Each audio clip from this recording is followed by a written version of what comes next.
본문의 생명의 말씀 마태복음 8장 14절부터 17절 말씀입니다. 예수께서 베드로의 집에 들어가사 그의 장모가 열병으로 앓아 누운 것을 보시고 그의 손을 만지시니 열병이 떠나가고 여인이 일어나서 예수께 수종들더라. 저물매 사람들이 귀신 들린 자를 많이 데리고 예수께 오거늘 예수께서 말씀으로 귀신들을 쫓아내시고 병든 자들을 다 고치시니 이는 선지자 이사야를 통하여 하신 말씀에 우리의 연약한 것을 친히 담당하시고 병을 짊어지셨도다함을 이루러 하심이로다. 아멘. 금년도 첫 번째 새벽 예배 나오신 우리 성도님들을 예수님의 이름으로 환영하고 축복합니다. 오늘 본문의 배경은 안식일입니다. 예수님께서 이른 아침에 회당에서 말씀을 가르치시며 또한 병 고치는 사역을 막 끝낸 상황입니다. 예수님께서 베드로의 집으로 오시는 도중에도 백부장의 종을 고쳐달라는 간청을 들어주셨습니다. 이제 예수님은 많이 지치시고 휴식이 필요한 시점이었습니다. 그렇지만 예수님께서 베드로의 집에 들어오셨을 때 거기는 또 하나 해결되어야 할 일이 기다리고 있었습니다. 그것은 베드로의 장모입니다. 그녀는 열병에 시달리고 있었습니다. 이 열병은 단순한 감기가 아니라 누가복음을 보면 의사 누가는 이 열병을 가리켜서 심한 열병, 심한 중병이라고 표현합니다. 아마도 오늘날 말라리아가 아닐까라고 학자들은 추측합니다. 자칫 잘못하면 죽을 수도 있는 질병이라는 겁니다. 이때 예수님께서는 베드로의 장모가 누워있는 것을 보시고 직접 그녀의 손을 만지시며 그녀의 병을 고쳐주셨습니다. 오늘 베드로의 가정에 역사하신 하나님의 치료와 구원의 역사가 2025년 모든 성도님 가정과 삶 가운데도 동일하게 이루어지길 예수님의 이름으로 축복합니다. 첫 번째, 예수님과 동행하는 자에게, 예수님이 함께하는 가정에게 주님의 크신 은혜가 있습니다. 예수님께서 마태복음 5장에서 산에 올라가서 산상수훈을 가르치시다가 마태복음 7장 하반절에서 마치시고 8장에 이르러서 이제 산에 내려오셨습니다. 이때 베드로는 너는 나를 따르라. 내가 너를 사람 낚는 어부가 되게 하리라 라는 그 예수님의 말씀을 따르면서 함께 산에 올랐고 함께 산에서 내려왔습니다. 베드로는 자신의 생업과 가정을 뒤로하고 예수님의 제자가 되고자 길을 나선 것입니다. 이때 베드로가 얼마나 자신의 집을 떠나 있었고 자신의 가정을 떠나 있었는지는 우리는 알 수는 없지만 한 가지 확실한 것은 예수님께서 산 위에서 내려왔을 때, 베드로가 산 위에서 내려왔을 때 베드로가 자신의 집으로 예수님을 초대했을 이 상황은 베드로 입장에선 자신의 집에 장모가 열병으로 누워있는 것을 전혀 알지 못하던 상황이었습니다. 베드로는 주일 안식일 아침부터 시작된 그 예수님의 사역 가운데 이제 저녁이 되고 쉴 때가 이르자 베드로는 자신의 집으로 예수님을 초대해서 예수님의 안식처를 제공하고 예수님께 식사를 제공하려는 마음이었을 겁니다. 그러나 자신의 집에 들어가 보니 열병으로 죽어가던 장모가 있었던 것입니다. 이처럼 우리의 인생은 우리의 생각대로만 흘러가지 않습니다.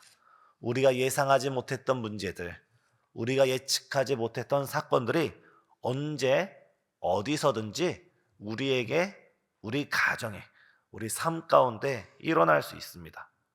우리를 당황하게 만들고 우리를 힘겹게 하는 일들이 언제든지 우리 앞에 찾아올 수 있다는 것입니다. 사랑하는 성도님, 그러나 우리는 염려할 것이 없습니다. 우리는 두려워할 것이 없습니다. 왜냐하면 예수님께서 우리와 함께 하시기 때문입니다. 베드로가 자신의 집에 오랜만에 방문했을 때, 죽어가던 그 사랑하는 장모님을 뵙게 됐을 때 베드로 혼자서 이 문제를 만난 것이 아닙니다. 지금 베드로 곁에 누가 계십니까? 바로 예수님이 함께 하십니다. 예수님께서 이 베드로의 가정에 일어난 이 질병의 문제에 친히 함께 하시고 있다는 것입니다. 컴퓨터가 고장났을 때 이 컴퓨터를 고칠 수 있는 수리공이 곁에 있으면 걱정할 것이 없습니다. 자동차가 고장났을 때 이 자동차를 고칠 수 있는 자동차 센터 기술자가 있으면 염려할 것이 없습니다. 우리 인생에 무슨 일이 일어나더라도, 무슨 문제가 찾아오더라도 우리 인생의 생사화복을 주관하시며 우리의 알파와 오메가 되시는 우리 예수님께서 우리와 함께 하시기에 우리는 아무 걱정 없이, 염려 없이 오직 예수님만 바라는 저와 여러분 되시길 예수님의 이름으로 축복합니다. 예수님이 우리와 함께 하신다면, 아니 예수님께서 우리와 함께 하시기에 모든 문제 가운데 우리에게 구원의 은혜를 베풀어 주시는 줄 믿습니다. 두 번째, 예수님은 우리 인생을 찾아오셔서 우리의 손을 잡아주시는 분이십니다. 예수님께서는 베드로의 장모가 누워있는 것을 보시고 그녀의 곁으로 다가가셔서 그녀의 손을 만지셨습니다. 이 당시 법으로는 랍비가 젊은 사람이 결혼하지 아니한, 자신의 배우자가 아니한 여인의 손을 만지는 것은 불법이었고, 특별히 율법에서는 열병으로 고생하는 환자의 그 손을 만지는 것을 법으로 금지하고 있었습니다. 그럼에도 불구하고 예수님께서는 직접 그녀의 손을 만지셨다 기록되어 있습니다. 여기서 우리가 반드시 알아야 될 것은 예수님께서는 굳이 손으로 직접 만지시지 않고도 그 질병을 치료할 수 있었습니다. 지금 예수님께서 이 본문 바로 앞에서 어떤 사건이 있습니까? 예수님께서 베드로의 집에 걸어오는 그 길목에서 한 백부장이 찾아와서 자신의 집에 종이 죽어갈 때 예수님께서 말씀으로 그 종을 고쳐주신 사건이 앞 본문에 있습니다.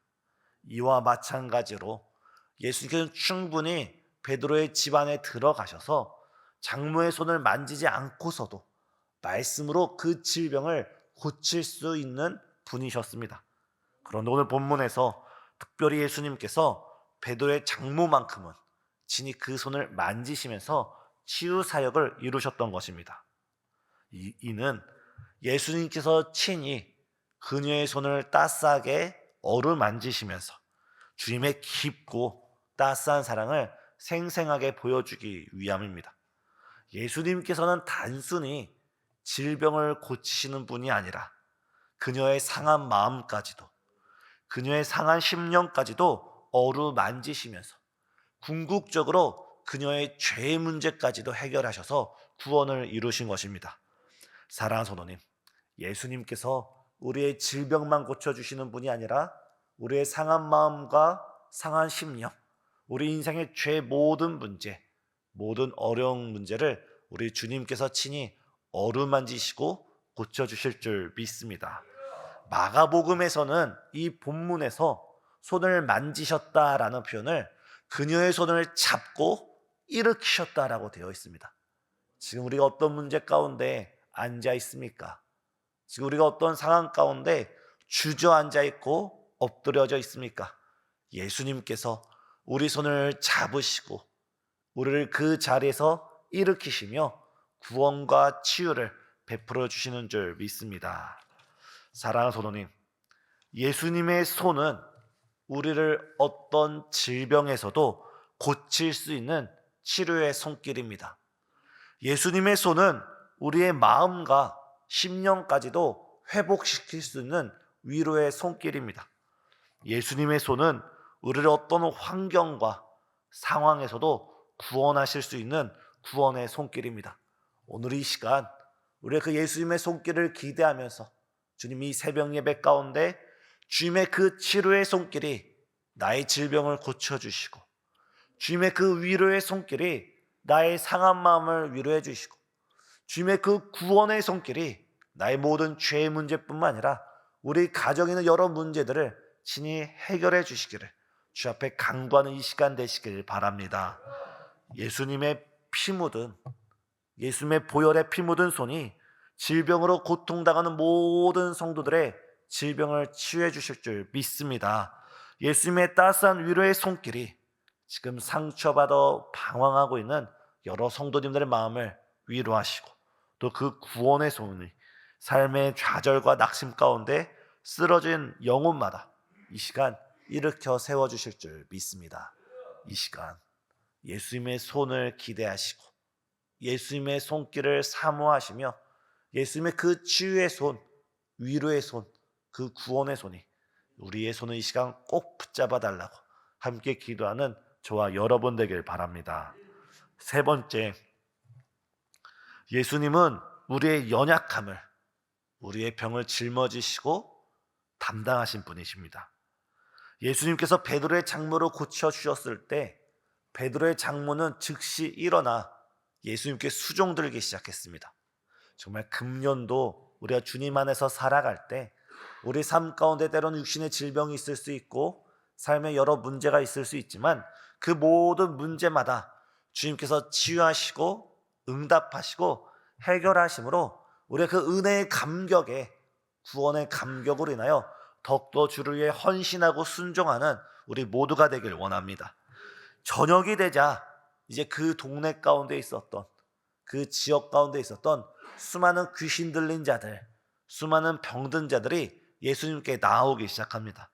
엄밀히 말하면 다른 사람들이 그들을 이끌고 인도해서 예수님께 데리고 나왔습니다. 이때 말씀 16절을 보면 예수님께서는 그들을 말씀으로 귀신을 쫓아내시고 모든 병든 자를 다 고치셨는데, 이는 선지자 이사야를 통하여 하신 말씀에 우리의 연약한 것을 친히 담당하시고 병을 짊어지셨도다. 정말 예수님이 태어나시기 700년 전 이사야 선지자를 통하여 하신 이사야 54장 4절의 말씀을 예수님께서는 메시아로서 자신의 사역 가운데 열매를 맺고 계시는 것입니다. 사랑하는 성도님, 예수님은 약속한 메시아이고 약속한 구원자가 되시며 우리의 구원자가 되시는 줄 믿습니다. 모든 연약한 것을 담당하신 주님께서 우리의 연약한 문제도 주님께서 담당해 주시고 모든 병을 짊어지신 예수님께서 우리의 병 또한 대신 짊어지실 줄 믿습니다. 이 시간 우리가 십자가 앞에 나가서 우리의 연약한 문제를 예수님의 십자가 앞에 드리고 우리의 모든 질병을 예수님의 십자가 앞에 간구할 때 우리의 구원자 되신 예수님께서 이 약속이 이루어진 것 같이 우리 삶에도 이 말씀이 성령의 충만한 역사 가운데 우리 삶 가운데 치유로 역사할 줄 믿습니다. 이 시간 우리가 말씀을 붙들고 우리가 베드로의 가정에 일어났던 이 구원과 치료, 또한 예수님께 나왔던 수많은 이들을 고치셨던 주님의 그 구원의 역사를 바라보면서 오늘도 금년도도 그 은혜를 바라보며 주 앞에 나아가는 우리 모두가 되길 원합니다. 기도하시겠습니다.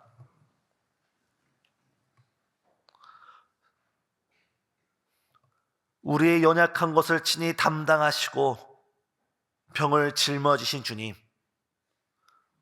우리가 2025년 주님과 함께 살아갈 때 주님, 우리의 연약한 문제를 주께서 붙잡아 주시고 우리의 육신의, 정신의, 영적인 질병을 주께서 고쳐 주시옵소서.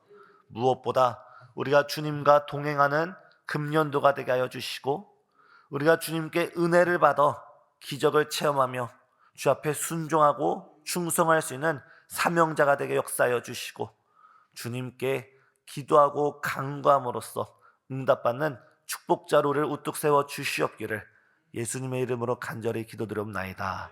아멘.